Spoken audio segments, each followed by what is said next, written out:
Welcome to the Slop Farm. Enjoy the video. You start by opening Settings and going straight to General Management.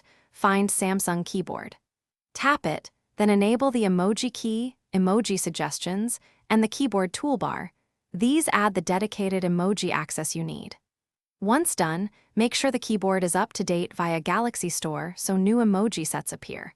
You want the emoji toggle visible on the keyboard. That's the only reliable path to adding emoji quickly and consistently across apps on a Samsung phone. You now open an app with a text field to summon Samsung Keyboard. This is where the work happens.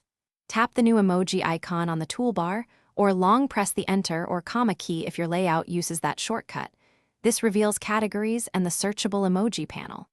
Use the search box to type a keyword, or swipe through categories and the frequently used row for speed. Once you pick an emoji, it inserts inline. This is why enabling suggestions and the toolbar matters. You finish by testing emoji insertion across several apps to confirm everything works the same everywhere. If an emoji button doesn't show, clear Samsung Keyboard cache or data in Settings right arrow apps, then reopen and re-enable the emoji toggles. You can also reinstall or update the keyboard from Galaxy Store. Restart the phone after changes to apply system hooks. One key troubleshooting tip: if emoji still won't appear, switch temporarily to a different layout, then